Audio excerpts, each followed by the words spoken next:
Today guys, we're going to talk squat mechanics. So first thing that we're going to look at when we're looking at the squat would be, first thing to do, have a look at the foot. Okay, so when we look at the foot, ideally we're looking for a tripod foot. So what that means, I'm going to have pressure through the big toe as well as the outside of my foot, all the way down kind of through my heel. So I'm looking for kind of like a full whole foot as I'm setting up.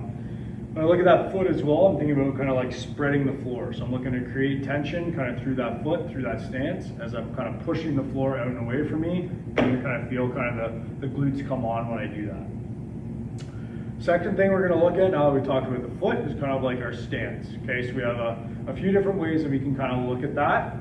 A good drill that I kind of like is potentially using a slide board or your tile floor with some socks on. And it's called like the rock and snap. So I'm just going to be kind of up on my toes, up on my heels, kind of a couple times, starting pretty neutral.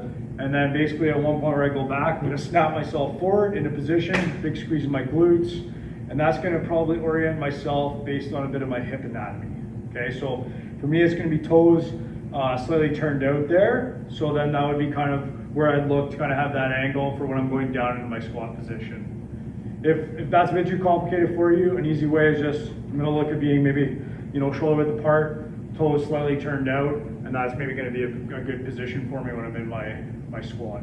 But just remember that not everyone's squat stance or how much their toes are turned out are gonna be the same, because depending on my hip anatomy, I might need to be a little bit more turned out, somebody might need to be a little bit less turned out. Okay, so it's gonna be a bit individualized there. And remember that stance may change a little bit depending on what that squat is that I'm doing, where that load is that I'm doing. So obviously like I could be a bit kind of wider stance if I'm box squatting compared to maybe a little bit more narrow if I'm goblet squatting.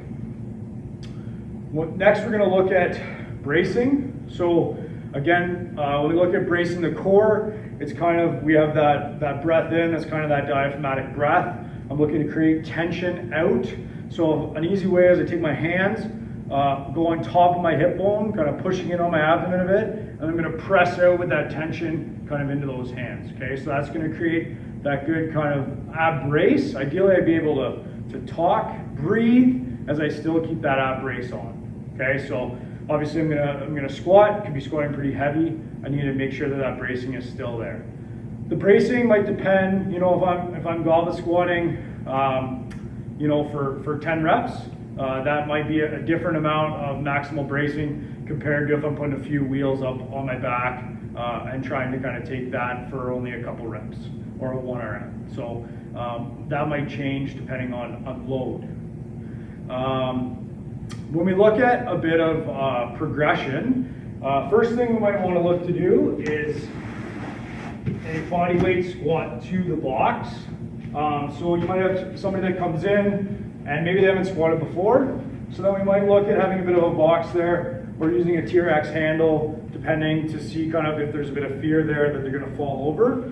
So again, we're gonna set up good tripod foot, and then we're gonna look at kind of potentially just squatting down to the box and coming back up.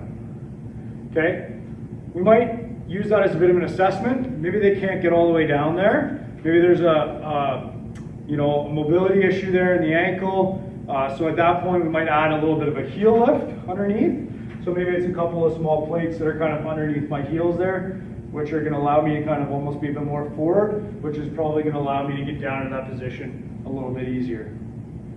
Next, we look, we're looking when we're assessing there, or seeing somebody, we're looking kind of knee position. So ideally, I'm tracking over top of kind of my toes. So as I come down, I'm tracking over my toes. As I come back up, I'm tracking over my toes. If I have that knee kind of caving in, then that's where we might use a bit of a band, or the FMS band, kind of wrap it around, cross-load it to an attachment, so that I'm going to work to drive out into that band, because the band's trying to feed my mistake, and I'm trying to go out and away from that. Okay. Next up in our progression, we'd look to probably use a goblet. So again, I'm going to maybe be loaded up here. Okay, so again, set up my good position, toes slightly turned out, good tripod foot, good ab brace.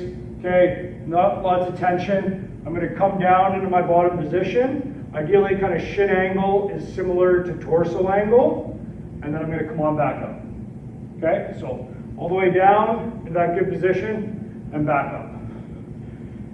Okay. Once we've kind of gobleted, we're keeping that loads out in front. That's a bit of that counterbalance, going to help us get in position. Okay, then we might look to go to a bar in a progression, so that might be kind of like up into a bit of a front squat position. Okay, so I might be looking at front squat. From there, I might look to use the safety bar. If I don't have the mobility, it's got to get those hands up. I might look to use the safety squat bar, because there I can kind of hang on to the handles. The load comes slightly out in front, so I don't have to kind of crank to get myself up there. Similar to my back squat, I might have to not crank my hands in. So my safety bar squat might be a good option for my squats. And then, the load's basically has been moving kind of further back behind us.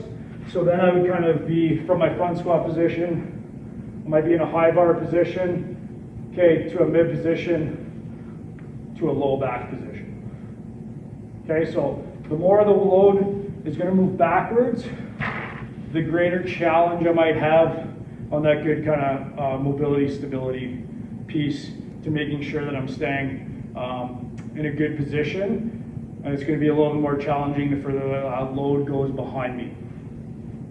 When we look at depth, okay, so we get a lot of questions about depth. But when we look at depth, ideally you're going as low as you can kind of maintain that good torso angle. So again, I'm maintaining good kind of torso angle there, good shin angle. If I have a bit of a butt wing from around parallel to below, that's okay. I just don't want that full kind of big tuck under, no control at the bottom. And I might look at, if someone's doing that, I might ask them the next day like how they feel. If they're feeling a bit banged up, then yeah, we're probably going to limit that kind of depth that they're going to. So I might again, it's going to be dependent on your client, but I might have a look at how far or how much rounding is happening at the bottom there, and you may stop them just from a risk-reward standpoint. When we look at the squat as well, we have to pay attention to our tempo. So there are times where you may just be going kind of up and down. Maybe you're in a bit of a Metcon or you're doing just a certain number of reps. But again, slowing myself on the way down is going to build some good strength, and potentially owning that bottom position is going to build me some strength and mobility in the bottom as well. So what I mean by that is the eccentric part is the downward phase of the movement. So on my way down, so maybe I'm taking 3 seconds to go down. Maybe at some point in my programming, I'm looking to hold this bottom position anywhere from 2 to 5 seconds before I come back up. And that would be my isometric hold in the bottom position. When we look at breathing, again, this might be dependent on load. Okay, so again, good Valsalva breath in, good diaphragmatic breath in, good pressure there. Ideally, I'm going to take that big breath in, create that tension. I'm going to descend, and as I'm coming up, I'm going to use my exhale. But again, that breath may depend, if I'm doing as many reps as I can in a Metcon, my breath may just be with each rep, as I'm trying to kind of maintain while I'm in maybe a little bit more of that aerobic state, versus if I'm going for, 1 RM, I might need that huge kind of breath in, big ab bracing as I go through there, good hold all the way down as I'm coming back out, and then that kind of exhale as I go through that. So guys, hope this helps. Hopefully it gives you a few tools to use moving forward in the squat, and maybe clear some things up in terms of what you should be looking for. Again, the best way to look at this is do a bit of a self-analysis. So grab your phone, video it up.